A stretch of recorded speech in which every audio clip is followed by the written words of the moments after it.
Where are you from? Where'd you grow up? Yeah, sure. I was born in St. Louis, Missouri, and lived there for 7 years of my life, and then moved to El Paso, Texas, for about 7 years. Then back to St. Louis for high school, and then briefly went to college, and then dropped out after a year and moved to New York, and was there most of the time until COVID. And now So I'm how did you go? What led you from St. Louis to El Paso?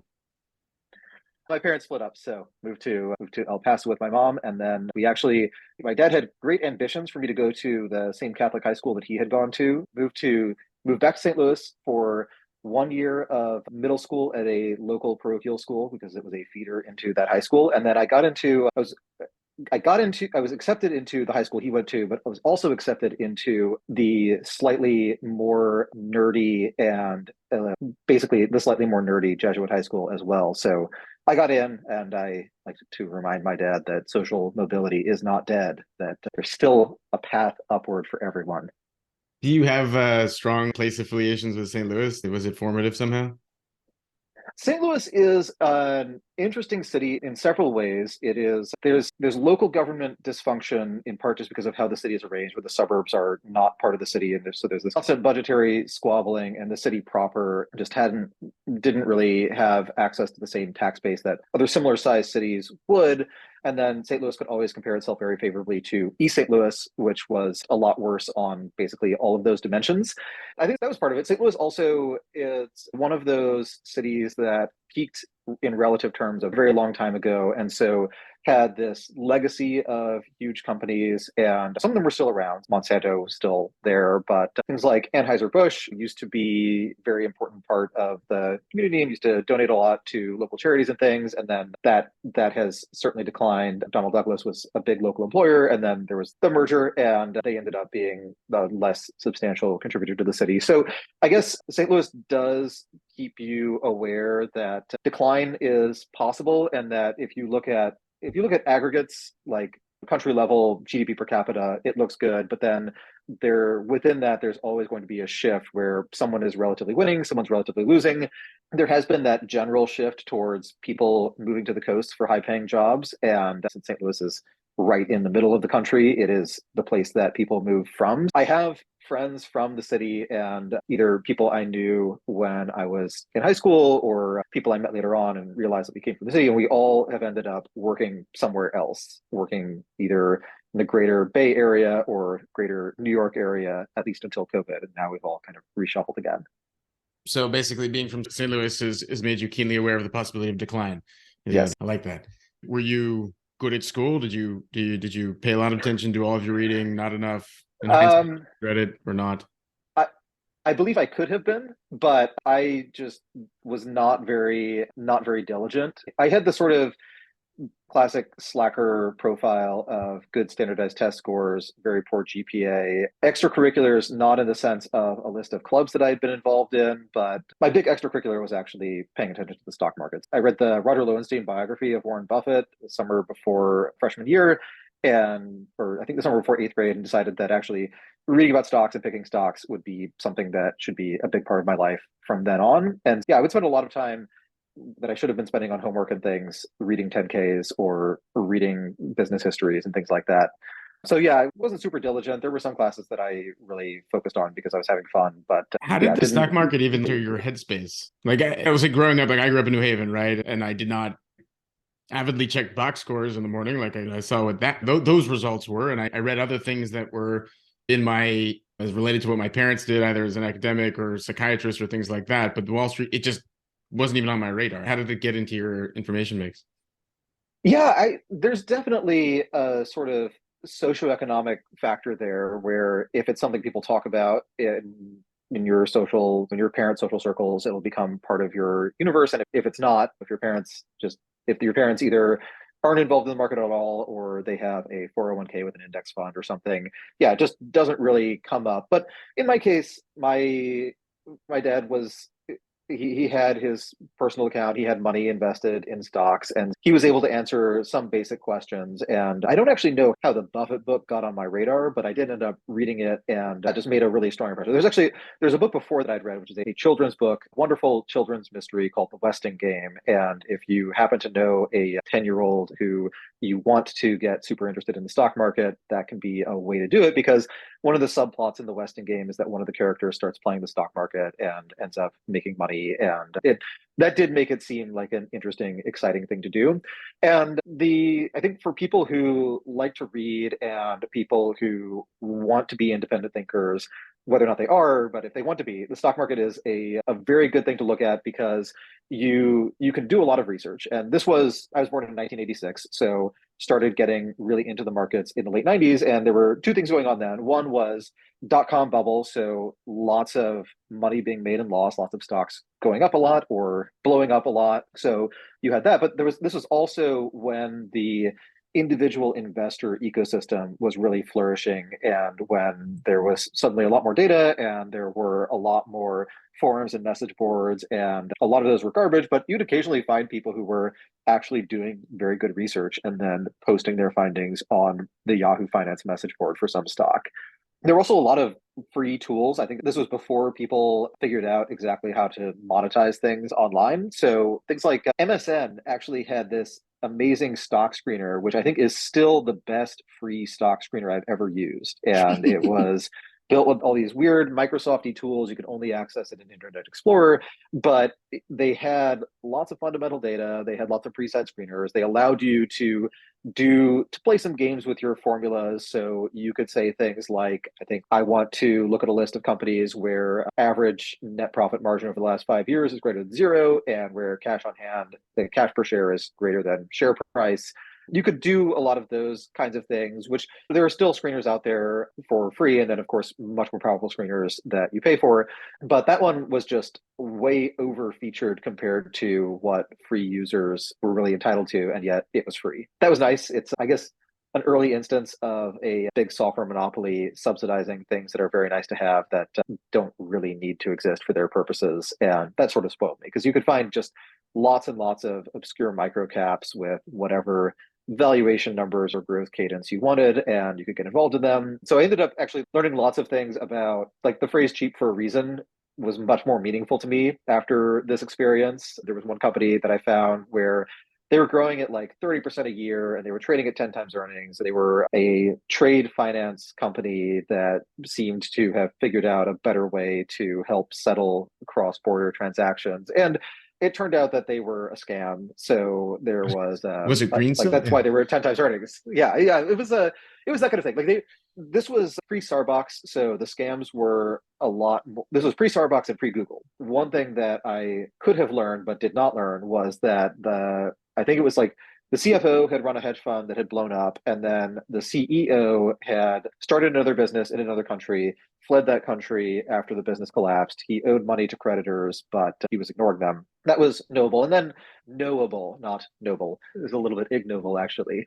Then there were other details, like I think it came to light that they had bribed their auditor with a watch in order to sign off on financial statements, which had a good ROI for them until that story got into Barron's, and then the stock collapsed.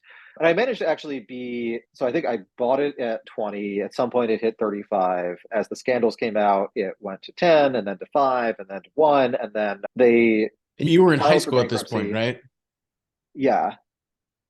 They filed for bankruptcy, and I actually ended up selling it at 2 cents a share. And then years later, I found a Value Investors Club write up from someone who was saying to buy it at 5 cents a share, because yes, it was bankrupt, but they actually did have legitimate cash on hand. The management team had not managed to steal at this time. It turned out that I also missed a massive 20x return You were from wrong on both ends of actually it. buying it. Yeah, Yes. amazing. Formative experience. I'm really glad that I was doing that with a 50 share position and not a 50,000 share position later on.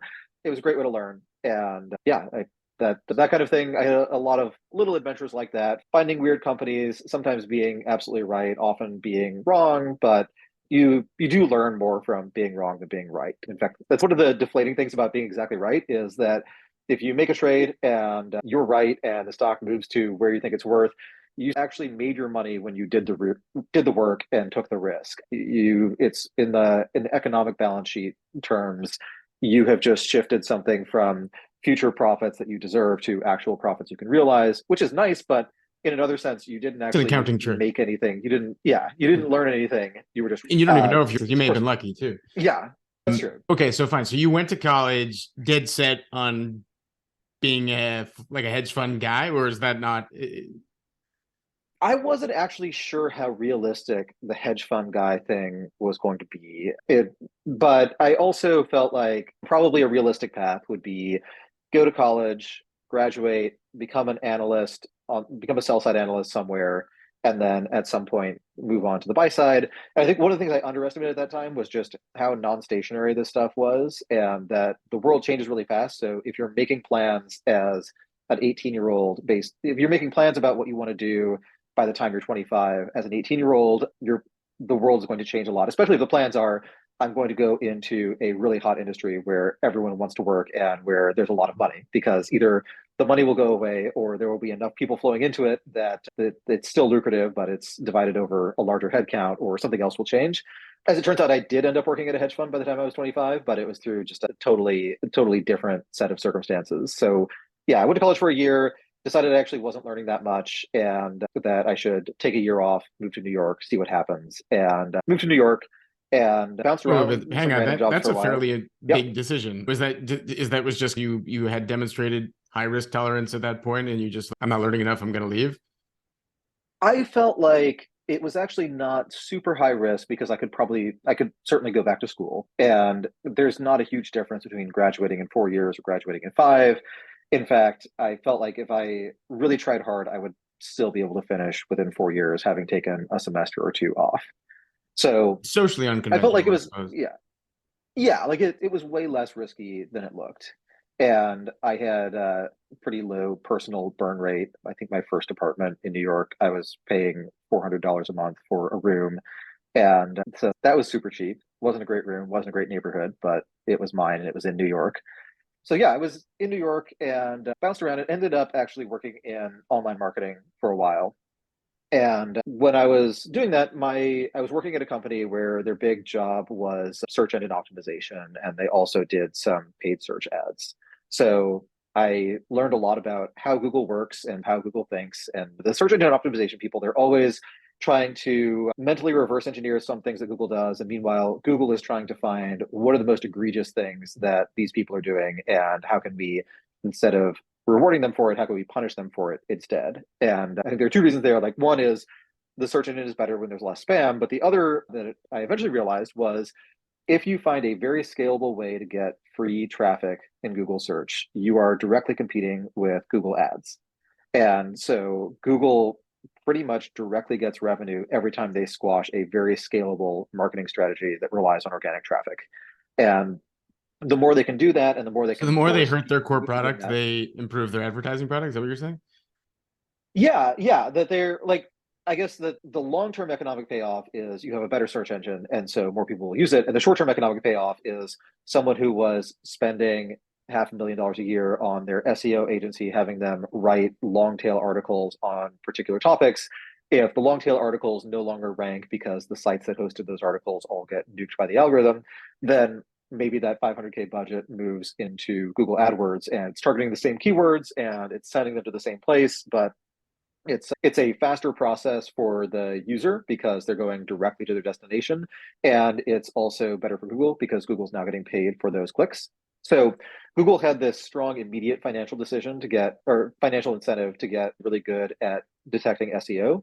And search engine optimization, it still works as a component of some marketing strategies, but it's very hard for it to be the core of the business. On the other hand, it was growing at the time that I was in the industry, and I was basically in the industry through the point at which, between the growth of Google in the aggregate and the fact that the arms race was temporarily being won by the search engine optimization people, there were some companies that were big enough to actually go public that were reliant almost entirely, or in some cases entirely, on organic traffic from Google.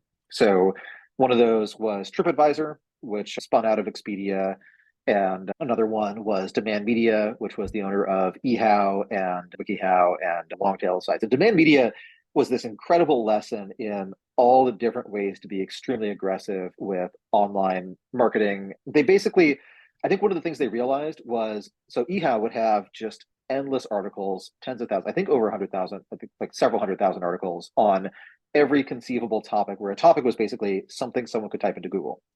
And my favorite was, I stumbled on this article that was called How to Pour a Glass of Water. And it was step-by-step instructions. There were pictures and everything. And what I realized was that those articles, because they monetize in that case with ads. So the worse the article is at actually answering your question, but the better it is at talking about your question, the more likely it is that the ads will be the most useful content on the page. And so it monetizes really well for the company hosting the article. And it's a terrible experience for Google because one, users are getting to this page that is just not worthwhile to them.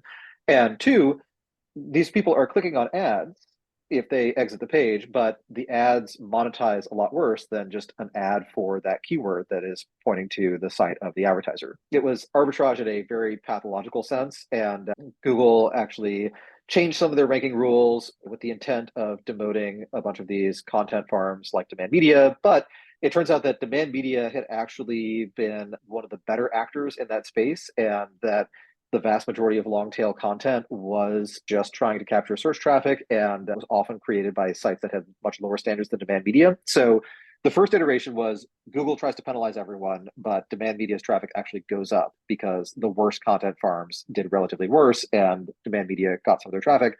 And then Google rearranged their penalties some more and eventually basically killed off Demand Media. But because there were publicly traded companies whose bread and butter was something that was part of my day job, I started writing blog posts about how these companies work and how they think. And through that, got some consulting gigs with hedge funds and investors and companies that were raising capital and things like that, where the basic job was try to reverse engineer this company's marketing strategy and try to estimate whether or not Google is going to penalize them and just wipe them off the face of the earth for being too aggressive. And That's that was exactly interesting what you because thought you would do when you were in high school. yeah, it's a very different specific variant on it, but yeah, and being able to do research for hedge funds on that kind of thing. And Why then is it that recipe sites still seem to operate that way? If you like Google any recipe, it's still an exposition on how to pour a glass of water and the origins of water and glass. And so there are two theories there, and actually I wrote a piece on this a while ago for Medium, but one of them is that it is an SEO thing, that one of the things that Google and the other search engines do is they penalize duplicate content, because if you treat totally plagiarized content as equivalent to whatever the original is, you just incentivize people to copy everything they can. And one way, since recipes are just not going to change all that much, if you just have a list of recipes, it tends to be lots and lots of duplicate content. So adding a personal story at the beginning does actually help with that. The other piece is on the copyright side, that you can copyright your story. So if you are the site owner, you would rather own the story that has a recipe in it than try to own the recipe, since most good things have been being cooked for a very long time. It's hard to be original and good in that space. But yeah, there is this co-evolution between the content side and the search algorithm side. And that co-evolution, it shows up at all sorts of different levels. So there's also co-evolution between site behavior and autocomplete. There was a fascinating ad campaign years ago when coupon sites were big, where there was a coupon company that was advertising in the New York subway, and they were called Coupon Cabin. And their tagline was, "When you think coupons, think Coupon Cabin." And I suspect that the goal of that was to have lots of people go to Google and type coupon space cabin into Google, which would train Google autocomplete to suggest coupon cabin when someone typed in coupon. So it was basically a way to get this free ad in autocomplete for the brand name, and then get the free traffic from people searching for that brand name. Yeah, lots of very interesting interacting factors in that space that make it a fun one to look at, and one that I still spend time on. And in fact, one of the things I'm looking forward to doing in the coming days is that there's been a big leak of Yandex source code, and it includes all of the ranking factors that they use. So I'm excited to dig into that and see what they're looking at, because search as an industry, there are parts of it that are differentiated. There are parts of it that have gotten fairly commoditized. And I've never been able to track this down, but I believe that there was a quote from someone very senior at Google Search who argued that there were not very substantial differences. This was like 5 or 10 years ago, not very substantial differences on the algorithm side between Google and Bing. That one of the big differences was scale, and that since Google is so much bigger, they can test a lot more things. They can achieve statistical significance faster than Bing can. If there is a search query that the expected result is changing because there's news, Google will detect that a lot faster than Bing will, and they will be able to start pulling up news results and start tweaking the search algorithm in general, like for that search query to weight timeliness more heavily, and then the query will be a lot better. But I've not been able to track down this quote from Google. Perhaps my internal large language model has just hallucinated this stylized fact. But my guess is a lot of what the search engines do is all pretty similar. It's all fairly commoditized. There are lots and lots of academic papers on search. And so I think the differentiated stuff is one, just using that data to test more things more quickly. Two, spam detection, because you do just have to do a lot of manual work on that and have to identify specifically what someone is doing to exploit the fact that you have these existing signals. Three, there's probably some interesting, more AI oriented stuff under the hood where Google is trying to really infer the exact, not just the page someone is looking for, but the exact content they're looking for, which is one of the ways search has changed over time. Like search used to be, we are going to identify the pages that are most relevant to the keyword you typed in, but now we're trying to answer the question you're implicitly asking, and we will try to extract that information from the search query and display it Serve it for up you for in the you. most convenient way possible. And of course, content moderation, right? You can't give people porn. Yep. You can't, those kinds of things. So Yep. when you, all right, so it's just, I'm now going back to the story. So so you join a hedge fund, were you good at it? I don't know. I had good days and bad days, as many people in the industry do. So I joined SIC Capital, which was like very surprising to me because I was familiar with the company. I had read, I think, Stock Market Wizards also in high school, and had read the chapter on SAC, and it seemed like just the purest expression of a very aggressive hedge fund that trades very frequently and that is just constantly attuned to every little thing the market is doing.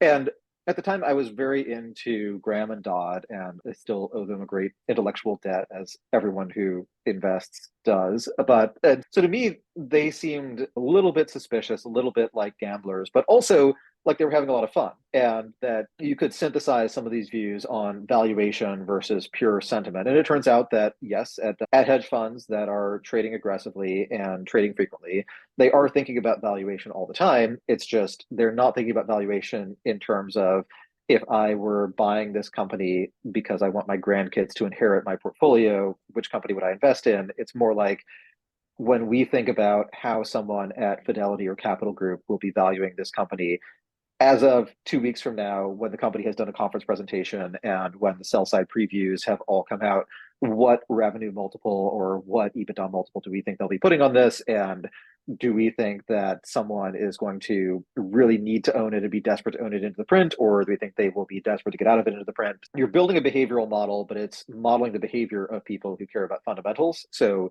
you still have to spend a lot of time thinking about fundamentals. Anyways, I had this view of SAC as this pure trading shop, and it turned out that both because it's an easier story to tell, in a book, that this is the trading shop, and also because the firm had evolved as it had grown, it was much more focused on fundamentals than I thought. So it was nice to see that. It was nice to see that people actually cared about valuation and things. But yeah, I ended up there. My role was a weird one where I was on an investment team, but a lot of my work was around data. So we would get new data sets, or we'd be parsing existing data sets, and I was just the person who tried to interpret the data and use that to come up with fundamental views. And then they reorganized things internally, created a new data centric team. So I joined that team. And then that team also reorganized itself and decided to become more of a data science than just a data team. And so there was basically a lot of turnover where the people who had come in from the fundamental analysis side or who had joined from the back office or this was their first role, a lot of them churned out either through layoffs or through leaving, and a lot of PhDs came in. At that point, that was actually when I got laid off, was part of that process. But I still liked the data business. I actually spent a brief period of about 6 months working at a crypto startup because I also like crypto. And What this is then back? This is when 2000 and this would have been 2015. got it. Yeah. Yeah. So I was actually at Balaji Srinivasan's crypto company, 21.co. And that was lots of fun. But my wife and I were going to have our first kid. And we, like, the walk from the kind of war zone near our apartment to the war zone near the office was harrowing. And the idea of picking up your stroller to get past the fentanyl needles and things just didn't seem incredibly appealing. Also, kindergarten or daycare in San Francisco at the time was like 3K a month, and there was a waiting list, and it Oh, so didn't that seem you ideal. had left New York for Silicon Valley at this point.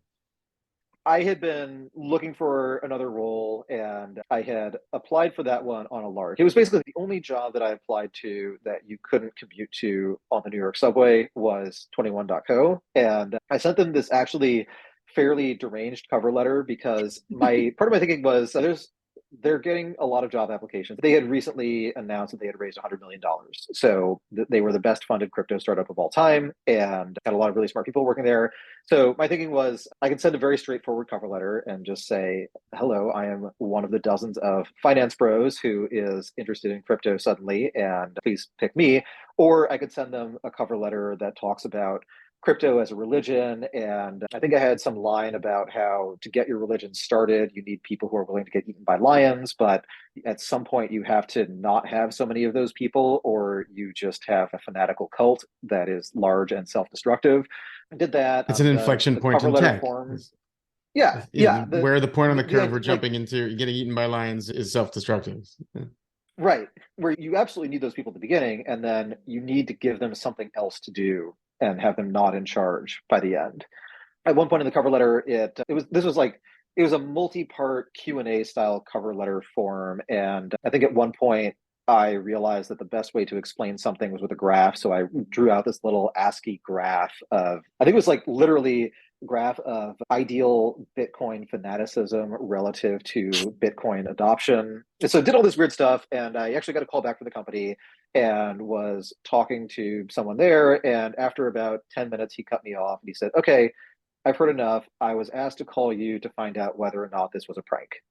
And apparently they determined it was not a prank. Yeah, so I went there, worked there 6 months. It was great. It was actually like SAC was this incredibly smart group of people who were working insanely hard. And I felt like having left that, I would never find that again. And then I went to 21.co. It was also an incredibly smart group of people who were working incredibly hard and had a lot of them had published important papers or they had set records for speed running the CS program at their school and graduating extremely early at schools where it's very tough to even graduate on time. So yeah, I've lucked into surrounding myself with super smart people on multiple occasions.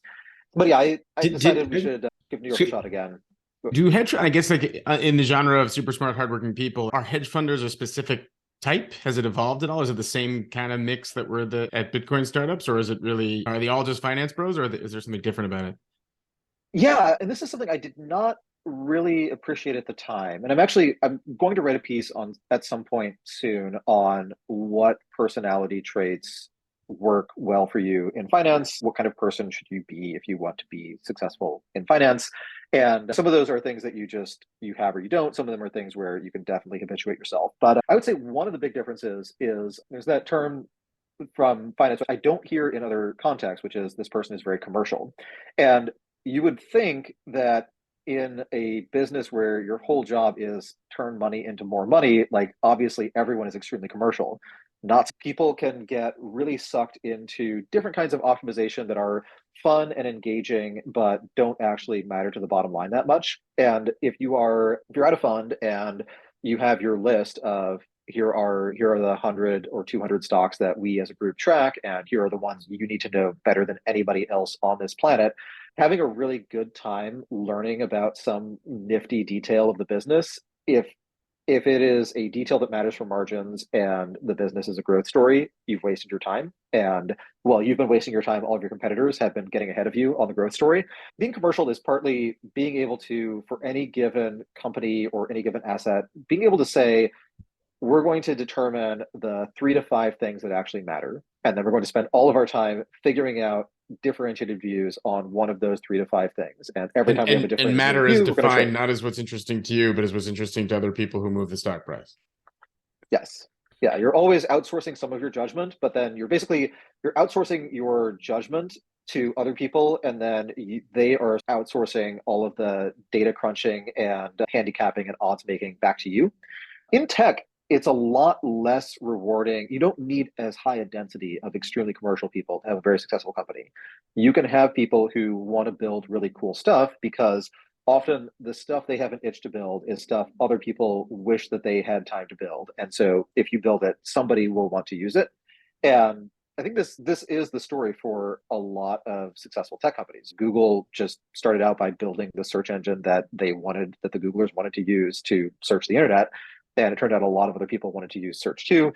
Gmail within Google is, you look at a bunch of email clients, you realize they're all terrible. You realize, wait, Hotmail is going to charge you money if you store more than 4 MB in your inbox, which at the time that Gmail launched, I think that was the cutoff for Hotmail.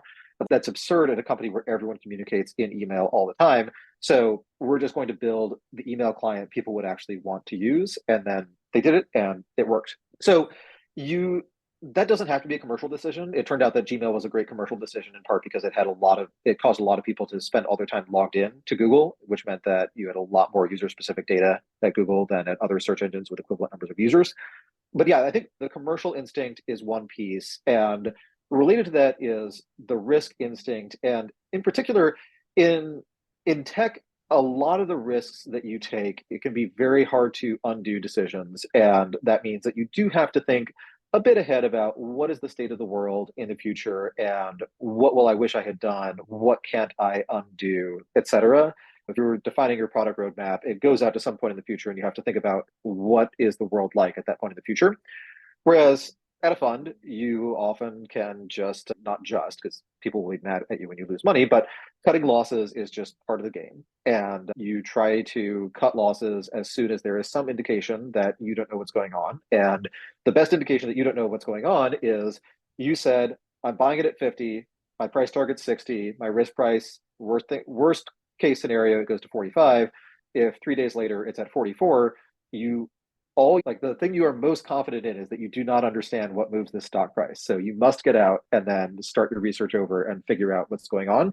But if you worked at a startup and you tried to have the same loss taking discipline, you would just drive yourself insane. You would build like 2% of each of 50 possible products. And at some point, you'd see a TechCrunch article saying there's a rumor that Microsoft is launching this, or you would find out that some other company tried to do this and decided it was stupid, et cetera. Or you talk to one customer, they say this is pointless and I would never use it. And so you quit. Loss taking is something you can't really do as effectively in a company context. On the other hand, you do have to do some of it. It's just on a different scale and with a different frequency. And the other thing, this is the case with the synthesis, is that a lot of the big money in picking stocks is from having a good idea, realizing it's a good idea, pressing it, scaling up the position as it moves in your favor, because as something moves in your favor, you can be increasingly confident that you actually know what's going on and you understand the situation. You understand what moves it and you know which direction it's moving in. And tech companies do the same kind of thing where they launch a lot of different things. Many of them fail. And then in some cases, they realize this is working sufficiently well that we need to pour as much of our resources into this as possible in order to scale it to the point where it's completely unbeatable. Now, in finance, you tend to not have durable competitive advantages. You can get like slight competitive advantages over time. And it's very interesting to look at how different companies have done that. There are some models where the model would be materially worse at 1/10 the size, even if you have equally talented people and you're pursuing the same strategies, because the model partly depends on things like having sufficient scale that you are always the first person whose phone call the analyst picks up when you have a question, and that you always get into the right meetings, and that if there's a particular IPO, you will definitely get an allocation. Like that stuff is rewarded by scale. you actually do need larger companies. And then there are some companies where they've realized that their competitive advantage has to be better recruiting. And so they try to go earlier and earlier in people's lives. And this is something that the quants try to do, I think, in part because it must be so cheap to sponsor high school math competitions. And yet, if the only quant finance firm that someone has heard of is the firm that sponsored the math contest that they won, they have a very warm and fuzzy feeling when they get an email from a recruiter at that fund. What do you think these people did 100 years ago, before the financialization of everything? What were they? Look, it's easy to say, okay, fine, tech entrepreneurs, maybe they were Edison types, they were making, I don't know, light bulbs in their garage kind of thing. But Sure. what were the hedge fund analysts doing? That's a really good question. I think some of them were probably playing poker, and some of them were working in finance. Like, finance has gotten really efficient over time. Just we've automated a lot of the work. Excel alone has massively decreased the amount of time that you would otherwise spend cranking your mechanical calculator and writing and erasing numbers in your ledger and stuff like that. Yeah, in some sense, those kinds of skills could have been maybe more rewarding in relative terms with a much lower ceiling on absolute returns in the 100 years ago.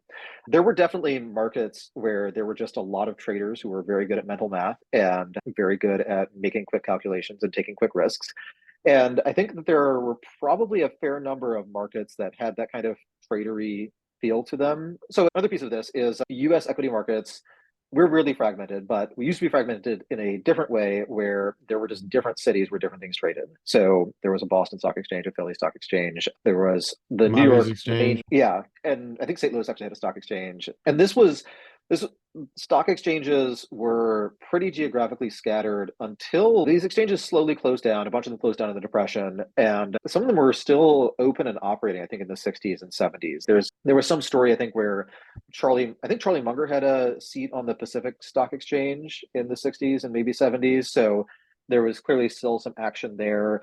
My One of my theories on this is that the concentration of all the exchanges into New York is actually because of the ubiquity of the air conditioner, that you could have climate controlled environments at all times in whatever city you wanted. And so that meant that there was just less of a relative advantage to being in one place or another versus being in the place where all the action happened. I don't think that's the whole story, but There's an analog. I don't even know where to attribute the quote, but something to the effect of that the air conditioner is the greatest non-medical invention of the last 100 years for similar kinds of reasons. It just brought productivity gains to parts of the world where they couldn't previously have them. this is definitely true. Singapore, when Lee Kuan Yew took over, one of the first things he did was buy air conditioning because he realized that he had a bunch of smart technocrats and they were all napping from 1 p.m. to 3 p.m. And he didn't want them napping, so air conditioning it was. And yeah, there was, I think, some debate. I forget who was involved in this debate, but there was a debate over the economic importance of the internet in the late 90s, where it might have been Barton Biggs who made this claim that actually the air conditioner was a bigger deal than the internet because the air conditioner gave us Singapore, gave us Atlanta. Now you can say it also gave us Texas. Dubai. Yeah, Texas. It made Texas possible. I think, yeah, my relocation would have been a lot less viable if I weren't able to keep it at 70 degrees inside when it's 100 degrees outside. Yeah, it's a big deal as a technology. But yeah, turning back to the question of what did these people do before there was a big financial sector, I think part of the answer is just for the 20th century, the market for talent was significantly less efficient, and a whole lot of them would have just stayed on the farm, and they would have been the best poker player in town if they were in the kind of town where there were regular poker games, and otherwise they probably would have had an unusually a farm where books were kept unusually well or something like that. But a lot of them just would have lived on a farm and wouldn't have had any strong pull to move somewhere else. I suspect that a fair number of them would have ended up working as clerks and things, and maybe would have been very productive clerks. And you can see little hints of this with things like the career of John Rockefeller, where lived somewhere rural for a while. His dad was a con artist, but the family had some house in a tiny village. And then he learned enough about accounting and bookkeeping to get a job as a clerk at a produce and wheat trading firm in Cleveland, and then built the rest of his empire starting from there. Because a lot because basically every business that today just uses QuickBooks would have either had a full-time clerk or would not have kept track of their accounts very well. There was probably a lot of demand for reasonably smart, reasonably numerical people who had very back office jobs, and there just wasn't as much mobility, wasn't as much ability to tap into their talents. But we as a society have gotten way more aggressive about trying to identify talent and trying to shunt people into the right schools, and then make sure that the right school also means the right job fair and the right recruiting opportunities. And so there's this much more linear path where if you have test scores and a high school GPA that indicate that you are smart and can work hard, there will be like opportunities will try to find you in a way that they did not historically. Which market do you think is relatively more efficient, capital markets or talent markets? Capital markets are almost certainly more efficient. It's the trouble with a lot of talent markets is that the more distinctive the talent is, the harder it is to evaluate. So you just don't have you don't have a for one thing, you don't have a good rubric for identifying who will be the founder of the next X, whether it's the next Facebook, the next Google, the next Uber, whatever. You don't have a good way to identify that because you don't know what the next X even is. And so you also know that the person who does this will probably evolve into the right person to run the big version by starting the small one. And they will often be, at the time that they start the business, they will be absolutely the wrong person to run it when it's at maturity and at scale, but they will grow with it, hopefully, or the company will die or they will get fired. These things all happen. But yeah, there has to be a long tail of talent. I would say that capital markets are in part an attempt to measure talent. Whenever a company's stock price goes up or down because a C-level executive other than the CFO has left, that tells you something about how the market is pricing in one particular person's skills. With the CFO, it's also just pricing in the odds of an accounting restatement. But that tells you that capital markets are partly overlapping with talent markets. And then there's a whole set of things that are not amenable to being a material component of a publicly traded company. So there aren't any publicly traded authors that I know of. In the US, we don't have publicly traded teachers. In Hong Kong and Singapore, apparently we do. There are tutoring companies where there's one superstar or a handful of star teachers, and the market value of the company is basically the capitalized value of the audience that this person or handful of people can get. So if we tried to save student debt by creating a secondary market and you were betting on repayments in a fairly liquid way, that would help or hurt? It would be a very interesting market. I think that there are implementation details that make it more of a fun thought experiment than a doable policy proposal. Yeah. People just react very badly to those kinds of markets. Yeah. Even though that's what I was going to say. I wonder how much of it is a function of data, right? In some ways, like we have some discomfort around making companies more legible with data, but of course, like the alternative data story is that the more and more we have, we consume more and more of it. With people, it's a slightly different level of discomfort when it comes to making them legible from the outside looking in. Yeah. I think people would be uncomfortable with being evaluated that way. I think people would be really averse to the idea that the net present value of their lifetime income went down because they pursued some passion project or moved to the wrong city or dated the wrong person or whatever. So you could see a lot of controversy and annoyance around that. You obviously have lots of more mechanical issues around collecting it. Interestingly enough, while we don't have that as a single asset market, like you can't bet on the outcomes of one single person, except in very weird special cases or kind of semi-fake markets or whatever. We do have an index fund of that, which is that government provides all kinds of services and spends lots of money on infrastructure and schools and law enforcement and defense and things, and then owns a piece of the income of everyone in this country. So we have an index fund version of income share agreements that funds a lot of social services, and then we don't actually have that on an individual level. So it would be neat if the government did that, if they just said, we are going to auction off, say, 10% of each taxpayer's future income, and you can buy one at a time instead of buying the basket through treasuries. But I think it would cause all sorts of problems. If there's ever a libertarian coup and the not just libertarian, but like technocratic libertarian Robin Hanson reading coup, if that happened, I'm sure that's one of the policies. Robin Hanson and Brian Kaplan together and have them create a secondary market for student debt. Yeah. Love it. Yep. I want to just switching gears again for a second. So going to the diff, this is 2 years ago, early COVID. I guess I don't really have a good way, but is there a point where you said, I want to be a Substack Demi celebrity read by Collison and Tyler Cowen?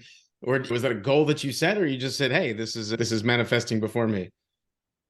It's definitely the latter. So I had been working at an alternative data firm and I liked it, but I felt I wasn't sure that I would want to be there forever. And I guess this is part of embracing loss cutting discipline. Once you're thinking you don't want to do it forever, it's a good time to decide to quit. And so I decided to quit.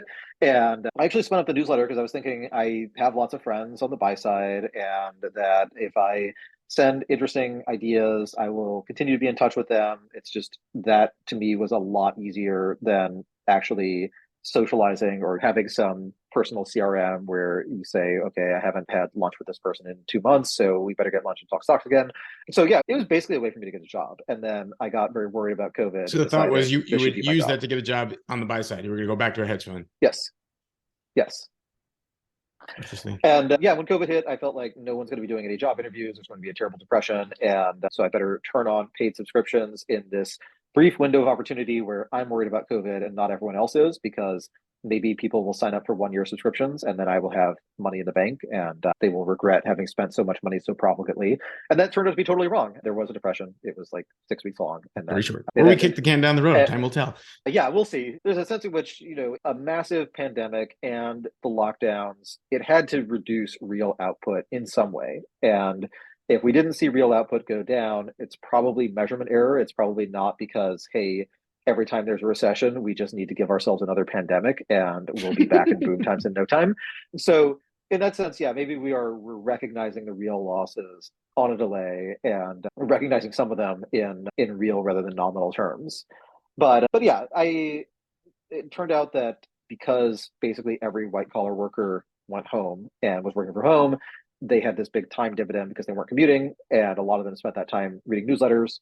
Their jobs didn't go away, so they were able to pay for newsletters. So yeah, by the time the economy seemed like it was normalizing and like I was not like depression was not really the most salient risk, the newsletter was sustainable on its own and then has grown since then. And it's partly grown. So I I have the free version and started running ads in that, and then there's a paid version of the newsletter, which is mostly more of the same. I tend to put more company write ups behind a paywall. And then I also do recruiting through the newsletter and also do investing in private companies through the newsletter. So I've added these ancillary lines of business, spun up another newsletter because one of the things I noticed in the newsletter was I write for an audience that's partly tech people, partly finance people. There's the tech people, I'm basically never telling them something they don't already know about technology. And a lot of the finance people have plenty of exposure to the tech side. But on the finance side, there are often cases where I will want to use some kind of financial metaphor, often involving options, but sometimes involving things like the capital asset pricing model or whatever. And I'll realize I have two choices here. One is I can write something that is from the perspective of a reasonably well-educated person who works at Google and has a good job and is smart and everything. Something that is like this painfully jargon-laden point that doesn't explain itself at all. My other option is I can send an email that will go to someone who has been running a convertible ARB fund for the last 10 years and has a phenomenal track record. And I can explain to them what convertible arbitrage is. I don't want to do either of those things. So what I decided to do was separate the finance explainers and corporate strategy explainers and economics explainers from the core of the newsletter and write those separately and have those on a different mailing list and basically send those out to people who want a really deep dive into these concepts and then focus the main newsletter on deep dives into specific implementations of the concepts. And that's something that launched about 2 months ago. It's been going really well. And I've actually had a lot of fun with it because it turns out that if you go back and ask yourself what question like, why do interest rates affect asset prices?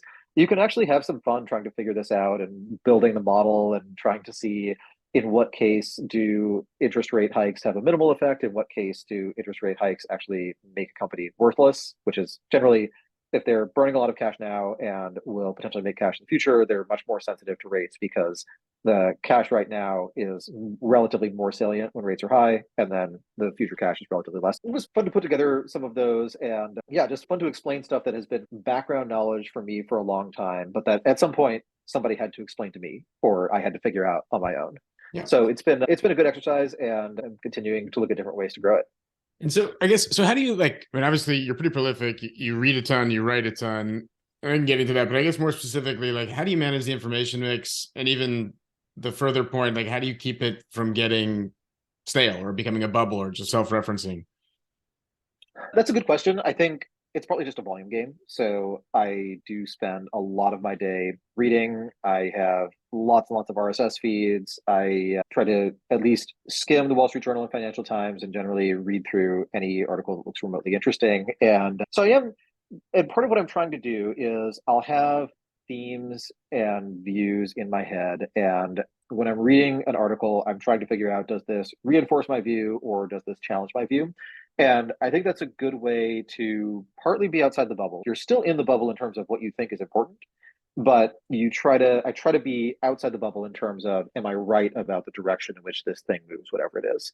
That's one piece that I try to do. I do try to talk to readers, and I get really good feedback from readers. In general, if I'm writing about a company or a concept or something, for a lot of my audience, for most of the audience, hopefully there's lots and lots of new information. So it's worth reading. And then in general, for a subset of the audience, there's someone who knows this topic much better than I do. So if I'm writing about a company and it's publicly traded, I'll often get a reply from someone who has worked there or someone who owned the stock for a long time and can tell me more about how they think about it, or someone who shorted it and can tell me how they think about it. So that kind of feedback is a really effective way to stay on track. And one of the things I try to do with the newsletter is I think it's very easy to get attention by just being really loud and having really strong views. And certainly if your view is there's going to be a depression, you will generally be able to get traffic. But I try to realize, I always remind myself there's probably someone who has a very well-informed counterpoint to whatever I think is going on, who's reading this. And I should write with that in mind and basically write something that I wouldn't find humiliating to read if some part of it got corrected.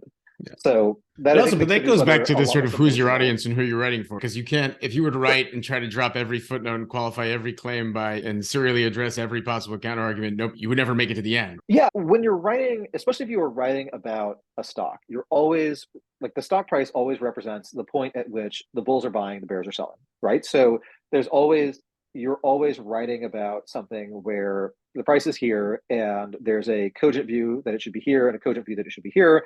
And probably the view that it should be right here is not very popular and not widely held.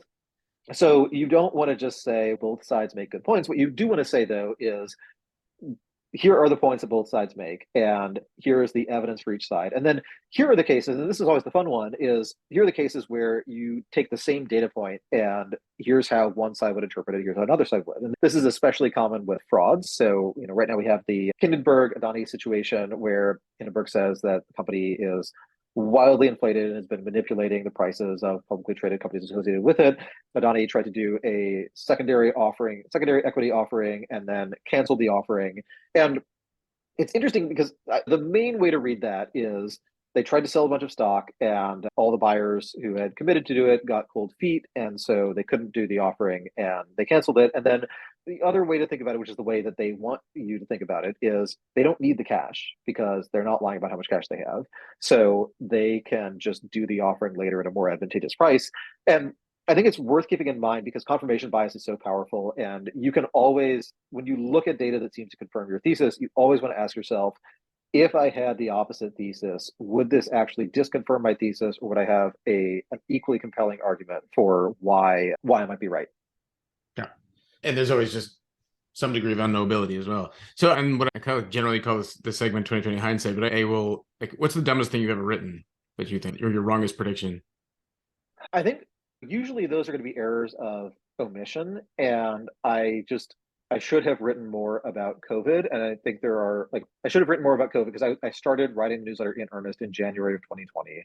And by the end of January, I was ordering P100 masks and ordering extra food and thinking about what we would do if I didn't think like total social collapse was likely, but I thought it's like it has gone from negligible tail risk to a thing that could potentially happen. And I think if I had written more about how I thought it would play out, I would have it would have been nice to write those kinds of things early on and be able to say that I did. And B, I probably would have thought more about what markets would do and how companies would react and what some of the second order consequences would be. And I think if I had done that, basically my my hope would be if I had done that, I would have been in the right mindset as things all started to seem to fall apart to be able to say, here are the policy responses, here's the likely effect. Like conditional on printing enough money and giving it to enough people, you can actually preserve nominal GDP, even if huge sections of the economy are literally shut down. For a And time, at right? that point, yeah, for a time. But at that point, I think I would like to think that I would have been buying lots of e-commerce companies, thinking like, where does the cash go, and what do you do if you're stuck at home all day? You go shopping. So that's probably the biggest mistake is like periodically alluding to COVID, but never doing the big, here's what's going on with COVID and here's what I think will happen next, right up. Is there anything that you have made a complete 180 on? Complete 180. That doesn't mean you're wrong at the time. It I, may just be that things have sure. changed or yeah. So I will sometimes make a complete 180 on a company in the process of writing about them. And that's always a fun, kind of exhilarating, but nerve-wracking feelings. When Outbrain and Taboola went public, these are the content recommendation companies, also known as the Chumbox companies. They're the ones who, if you go to a news site and you scroll down and ads that are like, look at this child actor today, or here's a disgusting picture of some body part, and the headline is like, doctors say never eat this vegetable or you will immediately get cancer and die. That's all Taboola and Outbrain. And so when they went public, I was going to write about them as just totally garbage companies ruining the internet, et cetera. And then the more I looked into it, the more I realized that a lot of those views were stale, that a lot of these companies had cleaned up their act and that they had gotten better content moderation. And now, if you like, when I looked at some of the ads that they were running today on big sites, the ads were often for consumer products. And it was often, if you looked up the consumer product, it's the best selling version of that thing on Amazon. So they had gotten a lot more normal, but the model had gotten interesting because they collect lots of data and they have the same kind of data advantage that a big platform like Facebook or Google has, but they just aren't big enough and powerful enough to be a big threat to publishers, and publishers actually want to work with them. I ended up shifting my view towards these companies. They're not great for the world, but they're not terrible, and the businesses are interesting. And eventually, Taboola went way down, and I actually bought some, and it's turned out okay so far. So that's been good. Although Taboola has this interesting distinction where the other day BuzzFeed announced that they're going to start using ChatGPT, and the stock just ripped. I think it was at like $1 and something and went up to 350 or 4, which was just crazy because ChatGPT is a commodity. Anyone can just say, I'm going to do things BuzzFeed does, but I'm using ChatGPT. The Anyway, funny thing, they my said reaction that was, is stock hasn't ripped. it been using GPT all along, right? Their They should content have. is Like the model. it's bad news. Although I actually tested this out. Like I picked a random BuzzFeed article and asked ChatGPT to write it, and it wasn't great. But what I realized was that a lot of the articles on their homepage are basically shopping lists, and so you actually need real world reference. And the humans who are working on these are doing something more like data entry, where it's like you find products and then you describe them briefly to ChatGPT and ask ChatGPT to describe them in more detail to you. So there's still room for a human in the loop. Anyway, the stock just ripped and it was very hard to borrow, expensive to short. I ended up writing call options, which also went okay. But then Taboola also said they're doing this, and I think their shares opened up 4%, and then within 30 minutes we're down 2%. And so that to me was a terrible sign that one, you're just tagging along with this kind of dumb trend of saying, I'm going to adopt a free product that everyone has been talking about that has 100 million users. It's like a company announcing today we're going to open a Facebook page and we're going to start running ads on Facebook. And if it hasn't Either we should happened have been doing that already, all along, or this is pointless. Yeah. I'm sure there's some basket of Um, companies that will now append Cheapy GPT or .ai to the right. company name and see a little run up. Yeah. Yeah. And the fact that they wanted to push that announcement instead of just quietly incorporating AI into their processes was, to me, a sign that they're, of course, touting the stock, as many managers do, but that it's also not working very well. And if you're going to invest in a company where the CEO or the management team likes to puff things up, you probably want to find someone who is good at that, or at least someone where they know what the limits of that activity are. That ended up being the thing that made me more cautious on that whole segment.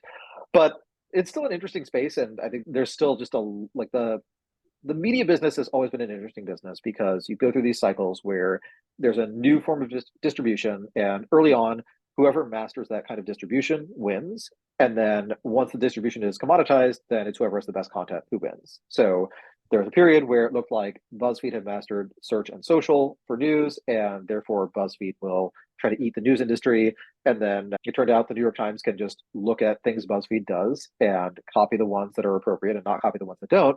And then it's BuzzFeed's newsroom versus New York Times newsroom. And turns out New York Times does actually have a better newsroom than BuzzFeed. Yeah. And so once they're competing on equal ground, on rough equality, content wins. But timing that and figuring out when you want to be long content, when you want to be long distribution, and when the distribution actually changes the nature of content is really hard and really important. So TikTok, in one sense, is just a different distribution model for video. Someone who is sitting on TikTok and they're spending an hour on it versus someone who is spending an hour watching an episode of a show on Netflix. They are both spending an hour watching streaming video, but it's a very different medium, and you can't just recut every Netflix show into 415-second segments and then have something that is at all consumable. So sometimes the distribution mechanism does actually change the nature of what content should exist. And maybe if they took movies and they broke them up into series, maybe they'll take a series and break them up into TikTok shorts. It's the next phase. They could. I'm it just would kidding. be interesting to see if someone does something like that, where they try to create. What was that? It was the company that launched right at the beginning of COVID, the huge. Yeah, Quibi. Quibi, yeah. I don't think that's what they had in mind, but that was something similar to that. But so, okay, so another sort of, it's not a non sequitur, but just changing gears. So if you could go back to your 18-year-old self and give some advice, what would you say? Probably learn to code. I think that getting good at coding earlier would have been a substantial boon for me. Other than that, I think working substantial boon in that it would have led you to a different place, or would make you got to this place more quickly, or yeah, get to this place more quickly, be more effective. I think it also just changes the way people think, makes people more rigorous, and that's generally a good thing. So you think code is more so than writing or research in that regard? I think that coding enforces some level of rigor, because if you introduce bugs, the code literally doesn't work. Whereas if you write an argument that has logical flaws, it can still be perfectly readable. Just read something you disagree with, and you will instantly see that this is true. But I think with writing, it is relatively easier to cover over mistakes through some form of eloquence. And with coding, you often have a much closer sense of when you're clearly doing it wrong, even though it works. So if you do some really hacky, ugly thing, and you just know there has to be a more easy and straightforward way to do this, what you start to realize is you've probably defined the problem wrong if you're using such a roundabout way to solve it. And so you can go back and think about solving the problem correctly, which is something that I try to do in writing as well. It's easier to see it in code. And then once you have that habit, it's possible to apply it to writing. Interesting. And you think that okay, I think I take the point. I get it. Okay, so I was just trying to see if so you mentioned a little bit before about the sort of, you wish you had written a little bit about more COVID because you think you would have been out in front of it buying e-commerce companies. What about the other end of that trade? Were you surprised by the drawdown in crypto, or were you long cash in the end of 2021? I was not especially long cash at the end of 2021. One of the things I kicked myself over is that in late 2021, there was an article in, I think, Axios Pro Rata that was listing all the fintech companies that had recently done stadium deals. And I took a screenshot of it and posted it to Twitter and said something like, obviously fintech has peaked. And I think over the next 30 days, there was a 10 to 20% drawdown in all the big fintech names. That's another case. Like every time it's really hard to tell when you should tweet it, when you should write it long form, when you should trade it, and what mix of those to do. But that's always frustrating. Go back and see something I was actually right about and did not make any money from, and also didn't write up in a more formal way. Like I totally could have done a more formal write up on how when companies tap out all their marketing channels, but they still have budgets, they're going to spend on the least measurable stuff. And so you just know things are going badly for them when that happens. In terms of crypto, I sold a little in early 2021, actually. So I missed some of the run up. and then haven't had much crypto activity since then. I've just gradually reduced my crypto weighting over the last, I guess, since When 2017. did you I've been stop slowly adding? reducing my crypto Or did weighting. you never stop adding? I don't think I've bought crypto in a long time. I bought a very small Bitcoin position at the end of 2012, and then I Good invested timing. in Urbit. Thank you. Yeah. Yes, it was, I think Bitcoin was at $12 at the time. But I did not buy very much and sold a lot as it went up. It's been a material part of the portfolio, but could have been way more material. But that itself has actually been this really useful lesson, because anytime you look at something like the 20-year chart of Apple or of Netflix or of Hanson Natural slash Monster Beverage, you could always think to yourself, if I had just put X amount of money in there, I would have enough money to retire right now. On the other hand, the vast majority of people who had X amount of money in those companies 20 years ago sold some or all of it. And they actually feel even dumber than I do, because they're looking at a chart of an actual opportunity that they had, that they took action that caused them to miss it. If they had done nothing, they would have been better off. Whereas in the other hypothetical, you're saying if I had done something and then somehow just had an absolutely steely disposition and never changed my mind about this, I would have made money. So I was actually going to be long Apple was going to buy Apple in 2003 when it was at 10, before splits. And then they put out a press release saying they had sold 1 million songs on iTunes, and the stock ran up to 20. And so I decided not to buy. I decided to wait for it to go down. And I think it's split at least 7 for 1 since then. So this would be like $1.40 is when, or I decided it was too expensive, like $1.60, $1.70, something like that on a split adjusted basis. So that was Not a my good other decision. brush with very high long-term returns. Got But it. yeah, this stuff is tough, and pretty much very few people are able to maintain a large position in one asset that outperforms over a really long period of time, aside from founders or VCs who are locked up. And even many early investors in really successful companies did lay off some of the risk at what turned out to be a scandalously low price. What do you mean by that? Just so post I think like post financial crisis, there has been more of a secondary market in private company stock, and then that market got a lot bigger in the last couple of years. And so, for a lot of early investors in the big growth stories like Facebook, Twitter, Groupon, like stories of that epoch, a lot of people who put money in early were able to take some money out before the companies went public, and in some cases, they had really good IRRs and really good gross gains, and yet most of the appreciation happened after they started selling. So I guess maybe that is sort of related to our current moment. Like, I guess now that venture has pulled back, do you think that there are venture scale companies that are not getting funded, or is it the sort of optimal level given the changing cost of capital? So I would think there are some venture funded companies that are not getting funded. I would hope that's the case. I think that there are sets of companies that are just fundamentally harder to evaluate. And anytime a lot of capital flows into a sector, you do tend to have more people who pattern match and try to invest in the next X for any value of X that has appreciated a lot recently. Right now, a lot of money, to the extent that money is flowing, a lot of it's flowing into AI. I think AI is very exciting as a technology, and it's very tricky to figure out what the long-term economics look like for a variety of reasons. There are fixed costs that don't exist in other parts of software. There are marginal costs that don't exist in other parts of software.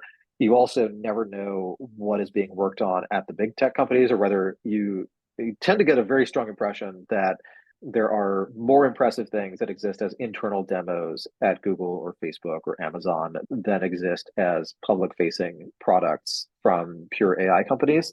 So it's really tough to tell where we are and what's actually going on in the world in that space. But that is a space where the bet is this bet about fundamental technological changes that are very hard to evaluate. So in that sense, it's healthy that more venture dollars are flowing into that, versus a lot of money was flowing into the very general theme of people whose job is to send emails, to receive documents and emails and read things from those documents and then forward things to other email addresses. Like, a lot of those people have jobs that can be replaced with a SaaS product that costs $50 a month. And I think that the theme is true, but I think we get the point at this point and understand that software that internal software revolution is happening. So it's a less exciting theme than it used to be.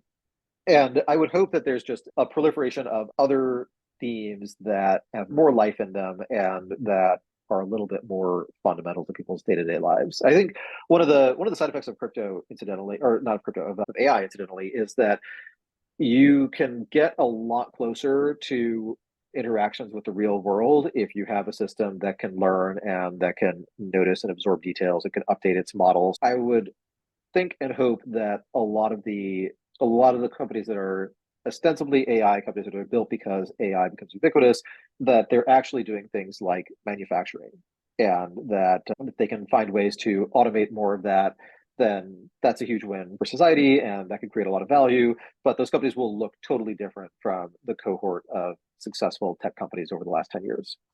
Yeah, it's interesting because it goes, and I was going to talk about it in a bit, like the sort of the general, whether it's great stagnation, atoms versus bits and bytes, productivity paradox. I mean, one of the things that thought about in that vein is how much of that is a function of VC being so biased towards capital light businesses, whereas all those are capital heavy businesses. And it's so I guess maybe the solution is in the capital markets for a product that hasn't been built yet. But I guess the other counterpoint is saying too many things is that actually the technology just needs to focus on making atoms more capital efficient, perhaps. Yeah, I think that there's a strong argument for that, that we do need, so capital efficient, equity capital efficient is one piece, and then overall capital efficiency is just harder to achieve when you have a physical thing that has to be built and moved and maintained and stuff like that. There's some hard limits there that are hard to get around. But if you have a model where you're making these fixed investments, but you can have very high confidence in A, the stream of returns, and B, the fact that this is an investment that is worth it for other people to make, but you can get a better return than they can, and you are just sure that is true over time, then it's an asset that can be financed through credit rather than equity. And then you can have companies that are equity capital efficient and have more levered balance sheets than tech people are used to, but that are still viable and still have that kind of growth cadence of a tech company. So do you think that these are, what is your view generally of the productivity paradox, great stagnation? Persuasive, Um, worrying, column A, column B? I am fairly persuaded that productivity growth was accelerated. It has accelerated over most of human history, had a period in the mid 20th century where it was unusually high and has gone down since then. And in terms of why, I do pretty much buy into the Robert Gordon argument that we had these general purpose technologies and that the rollout of those technologies took a very long time and changed a whole lot about the world. And now we have fewer of those. We basically have information technology as one general purpose technology, and AI aspires to be. There's a reason that GPT is called GPT. They want it to be a general purpose technology. Aspirationally, they're aiming for that. And there's it's always hard to predict what those technologies would be. You can look at what problems you would solve, but those problems, the ones that we're more instinctively likely to talk about, are basically transaction cost problems. That's what software solves. Is there's information here, it needs to be here. How do we get it there, and how do we maximize the value that's created when that information moves? Software is very good at that, but then the other problems are things like how do we move physical things over distances and maximize their value, which ultimately I think ends up being more of an energy cost problem than anything. And actually, if you look at a lot of general purpose technologies, it's either how do you make it how do you make energy significantly cheaper, or how do you make energy significantly more mobile? The internal combustion engine did a lot of both. And then electrification, it actually made energy more mobile across some dimensions. Factories used to have some central power source, either powered by a boiler, like a steam boiler, or powered by water. And then everything in the factory that needed power had to be connected through pulleys and ropes and other things to this central, just big thing that was rotating and providing power everywhere, which meant that the optimal shape for a factory is it's really a cylinder, but realistically, you're going to construct a big cube. You have to build factories in these discrete chunks, but with electrification, you can just add more power and you can expand across two dimensions and have these big, flat, spread out things that can grow a lot more organically. And so factory electrification took a long time to take off because we didn't realize that it literally physically reshaped what the optimal factory was. And then it reshaped the optimal kind of organization. And then it also reshaped the optimal capital retention policy. Historically, if you had a manufacturer and it had its centralized power source, if you were building another factory, that was its own discrete investment, and you'd probably want to raise money for that and finance it as a separate thing. Because if you're retaining earnings, you're never retaining enough earnings in a given year to build a whole new factory if you have just one. But if your factory expands organically, you can retain earnings and continuously expand the factory, continuously take out one piece of equipment, replace it with something new.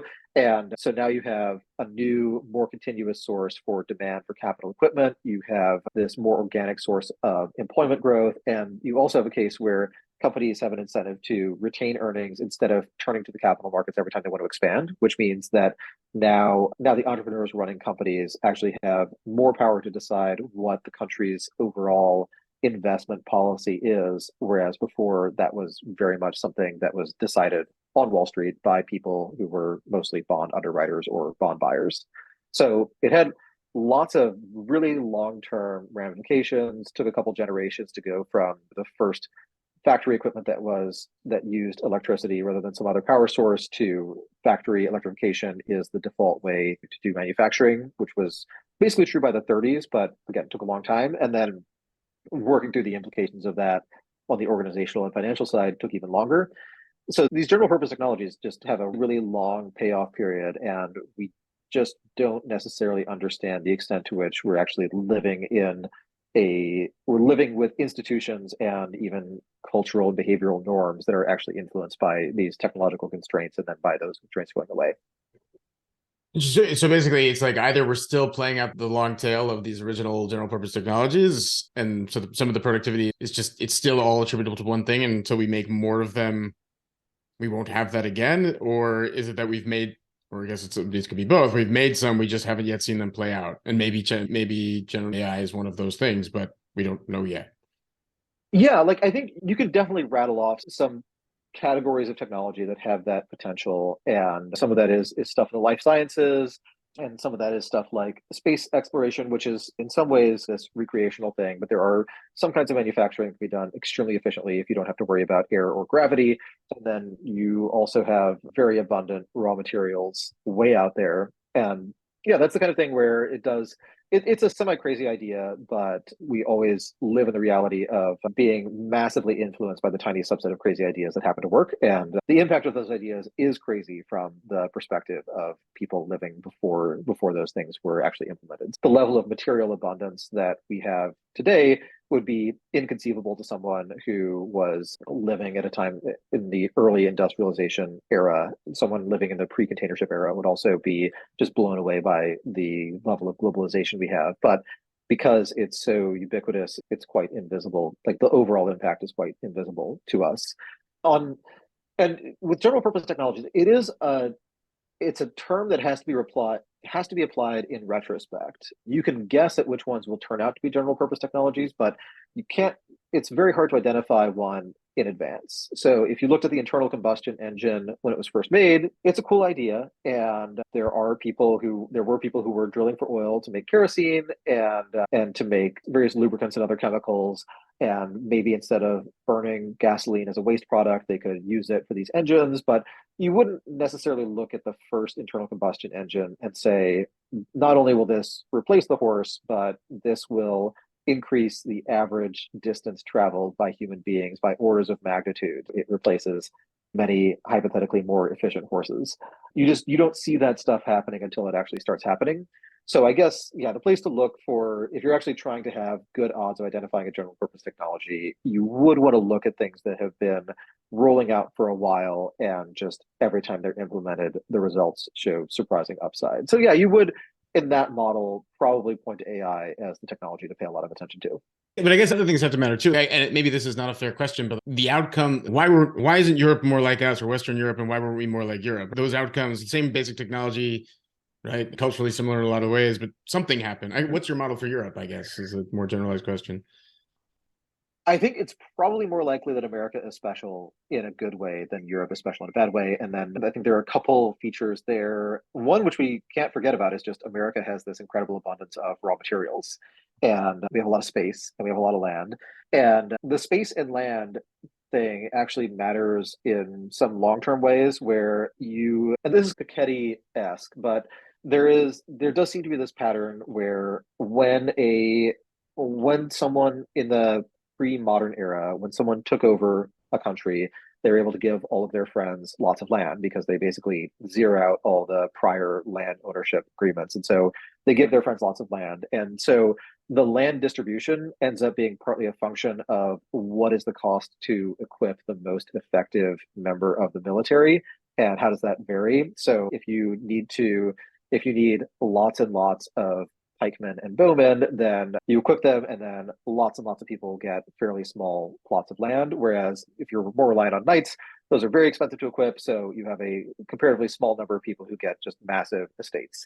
In the US, we had the cost to equip someone such that they can move to the frontier and defend themselves was not super high, and there was a whole lot of land, more land than someone could realistically try to just control themselves. So you tended to have a fairly decentralized, fairly low density system, and I think that led to some level of autarky, some level of selection for entrepreneurialism. That if someone is willing to move to the frontier, that land is going to get more valuable as other Well, people what move to about the specifically, I frontier. guess, in the post-war period, right? Yeah, I'm thinking off the top of my head, but we have this story that everybody, I guess, Europeans' industrial base was destroyed, and ours was ready to go, and we had all this technology built Yep. out, and then we have this baby boom, but that could have happened in Europe too. Like they could have rebuilt their industrial base, they could have had a baby boom. There's plenty of countryside in France and Germany and Spain and things like that. Yeah, I don't entirely know. A lot of countries did put up very impressive post-war performance. So there's actually, depending on what starting dates you use, so if you take late 19th century as a starting date, then you can say there's divergence between the US and other rich countries. But if you take, say, late 1940s, you'd actually say there's convergence, that these countries were desperately poor and politically chaotic, and it was really unclear if there was going to be such a thing as a post-war order and if it would last. And they tended to rebuild a lot and got significantly richer. And it's like easy to overestimate or easy to miss just how desperately poor these places were. That famine was not uncommon around the world in the late 1940s, or there was a significant risk of it. There's this book, The Reckoning. It's a history of the U.S. and Japanese auto industries in parallel from the 40s through the 80s. And one of the characters in the book, he's a Japanese employee of a Japanese bank, and it's the late 1940s, and he gets a job at some regional office, and the most desirable office space in that company is in the room with the big pot of stew, because that is the only room where there's heat. And also, the pot of stew is how all of the employees feed themselves. That you think of Japan today and compare it to a country where that is the level of poverty at which, like, that's the big thing that makes a difference in your quality of life is, do you get to sit close to the stew, or And are what you year was stuck in some this? freezing office? This is like late 1940s. Oh, wow. But I guess you're right. So we had the Depression. There was definitely some malnutrition, starvation, I would think, right? Yep. 10 years prior to that, 15. That's interesting. Yeah, but I don't know exactly what made America that much better off. I would say there were a couple of forces to point to would be one, we were just more aggressive about shifting talent around and more aggressive about shifting capital around too. So we did tend to double down on the bets that were working really well. And then because of a lot of Cold War era military spending, World War II through Cold War era military spending, we did have a head start on a lot of very useful technologies. And then there was this kind of a synthesis between those two views where there was a period where the Soviets were pretty good at spying on the US, learning the latest chip designs, and then being able to copy them. But as chip fabrication became a more important part of the business, they just started falling further and further behind, because Hmm. as the number of steps increases, the compounded impact of a small difference in error rate also increases. And so you go from having 70% yields and you're okay with it to you have this step up in process complexity and suddenly your yields are 20%. And then the next generation, your yields are 2%. So even if you're stealing the latest designs every time, if you don't actually have the process knowledge, you can't compete. And to have the process knowledge, you need a lot of people and you need a lot of capital to build these fabrication facilities. And so you need a country where the capital is more abundant. And the US, as a big and rich country with very large, well-developed capital markets, it was able to outrun the central planners on stuff like that and then build this very hard to duplicate scale advantage. So does that mean Taiwan is somewhat less important than people think because we've got so much money? No, we did that up through the 80s and then we fell behind relatively. And the Taiwan story is a very interesting one. It's hard to parse out all the details because and so there are interesting hypotheses on exactly what happened. Like one piece of it is that Morris Chang, who was brought in to run Taiwan Semiconductor, had previously worked at Texas Instruments. And the reason he left was he basically realized that a guy with the last name Chang is not going to be the CEO of Texas Instruments. And so he decided to run TSM, which is now a much bigger and more important company. That worked out very nicely for him. He has put forth a couple theories.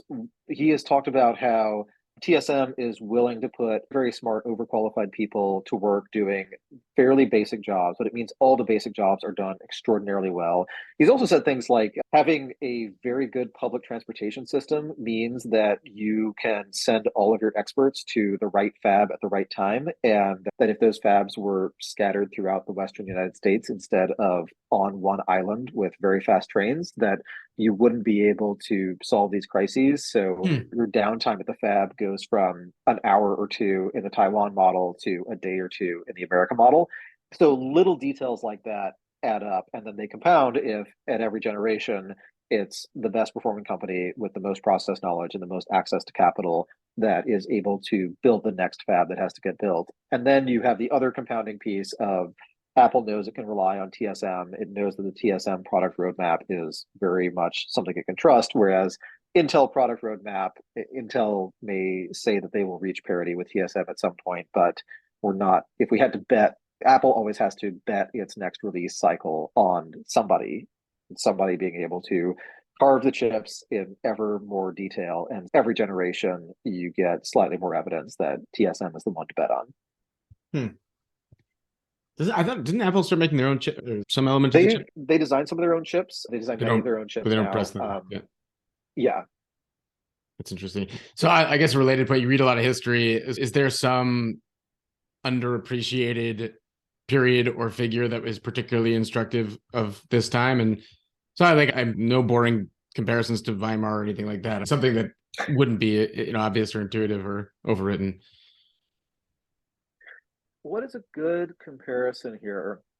I think one of the things to look at is actually that post-war period and the reindustrialization, although you want to look at some of that happening the same way and some of it happening in reverse, because that period was a period of rapid globalization and also of increased manufacturing capacity. So maybe if you want to look at a similar period, you'd actually want to go back to the 1920s, because that's a period where global trade was in decline, but the US was viewed as probably the most trustworthy power. There was some uncertainty about whether it's the US or UK, but a lot of the gold flowed into the US and US manufacturing went up a lot and US capital markets did well, unemployment was low, economic growth was great, but we did end up with this very brittle, unstable system. And sometimes it feels like the only thing worse than having extremely mobile capital that can rush in and rush out of every country whenever it feels like is not having that, because then you have some system where the same imbalances exist, but you have weaker incentives to address them.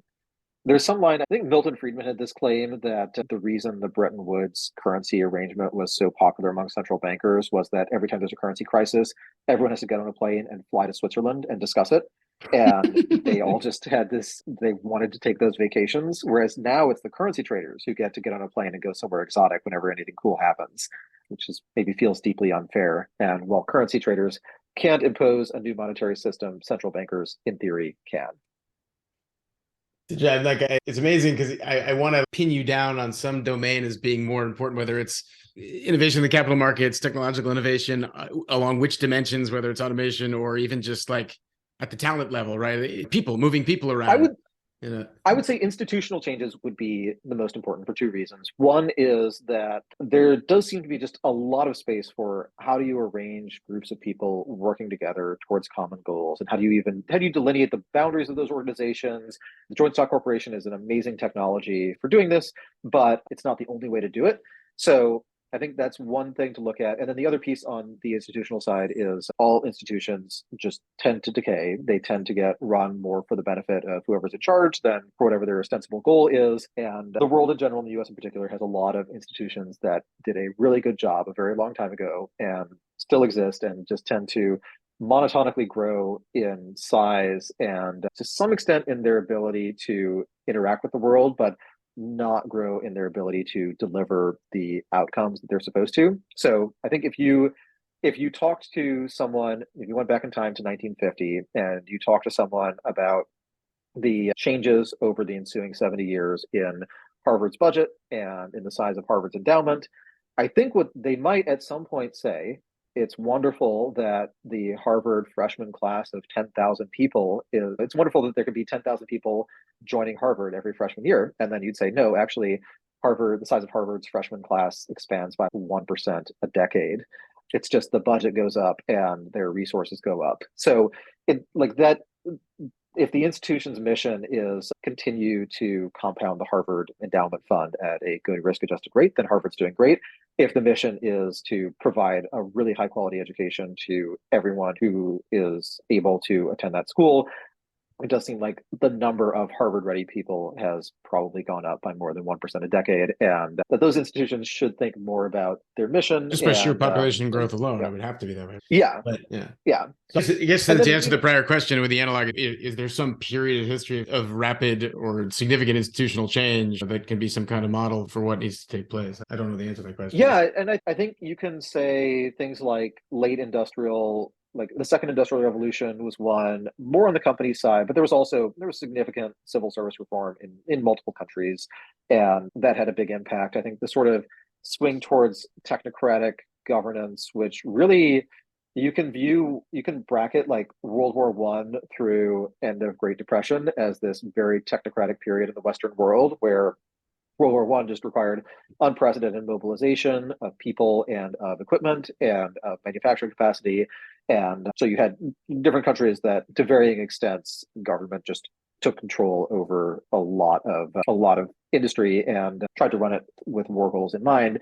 And then 1930s, of course, the private sector was somewhat discredited by the Depression, and a lot of the talent flowing into Washington, D.C., or in other countries, moving to the capital city, working for the government, trying to invent new policies and new ways of running things. And then For better or for worse. I in mean, the I think post war of period, McNamara, right? Bring the yeah. smartest guys from Ford coming over and reorganizing. Yeah.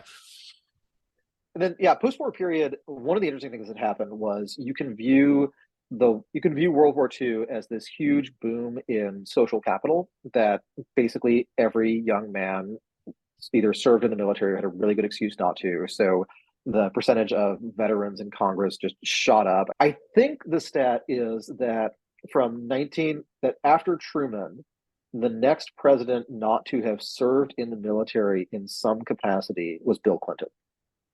So there's this huge period where it is just a rite of passage for being an important decision maker in the US. And at a more micro scale, people who served together in the military had a really good sense of who they could trust. Like they've trusted this person with their life at some point, or they've had to ask themselves if they would. And so if they go into business together or if they are doing some deal together, they know they can trust each other. So created this huge boom in social capital.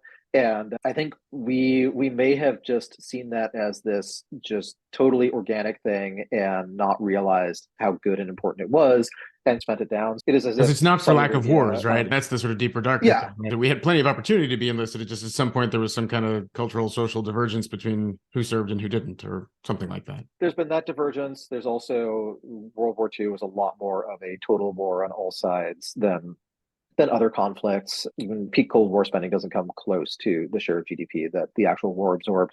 So I do think that in some sense, the US we basically have this resource curse where the resource is extremely high trust, and we've been depleting it and spending it down. And then we don't really we're not even aware that it's going down, whereas Saudi Arabia is perfectly aware that when the oil comes out of the ground, it's not there anymore. They've turned it into dollars, and they need to turn those dollars into something that will produce something of value for future generations of Saudis. We haven't quite done that. And aside from total war, I don't know of any ways to massively increase social trust. But That's going to be the if there's a headline of way this to even interview is nudge it in Bern the right Hobart calls direction. for total war and a secondary market in student loans so that we can slice and dice students. That's amazing. There we go. Yes, I that's guess my the 2 point only, political platform. it might be overdetermined, but there's always this Israel and the startup. There has to be something to be said from that, whether it's trust or just the training or the social capital networks that emerge from the military and there's got to be something to be said for that.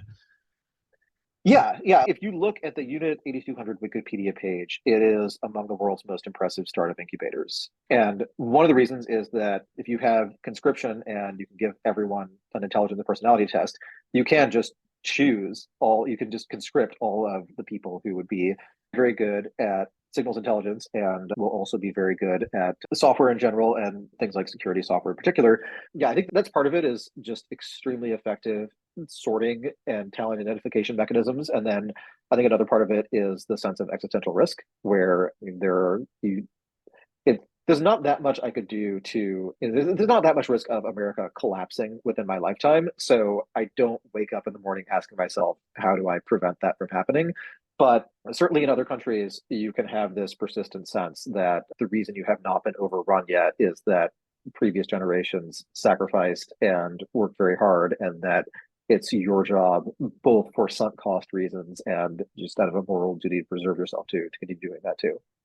Interesting. All right. We've been going for a long time. I lost track of time. Yes. I could definitely ask more questions, but I'm getting I'm running out of energy processing it all on the fly. So I think this was super fun. I appreciate Yes, it.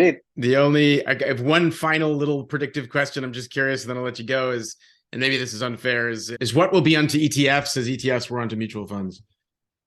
Is what will be the ETFs like the analogy is funds? ETFs are to mutual funds as what will be onto ETFs? There's interesting work being done with customized baskets that are based on themes. And I think that is basically creating a world of all the ETFs that could hypothetically exist, or the ETFs that would exist if there were a lot of people who thought like you and some of them worked at the ETF companies. So that could be the next version. And then I think the other way to think about it is, what if the transition is not single stock to basket of stocks? What if the transition is from good investment to statistically risk adjusted and in tax terms better investment? And so maybe like the next ETF is actually cultivating skills and cultivating a personal network, and that actually gets you a higher ROI at times when real rates are still historically somewhat low, but when there's still these real world opportunities. Like the converse of this like social fragmentation and some level of economic chaos and decline in the trust of institutions is that there's a lot of alpha in being able to bubble yourself into a higher trust, more functional subset of the world. And you could sometimes do that by working at the right company. You could sometimes do that by knowing the right people and being in the right community. And I think that's going to become more valuable over time. So that's the Balaji Srinivasan, the network state, your old boss. There we go. Yeah. All right, Bern, this was great. I really appreciate it. A lot to digest, but this was great. Thank you very much. Awesome. Great chatting. Talk to you later. Talk to you later. Bye. Bye.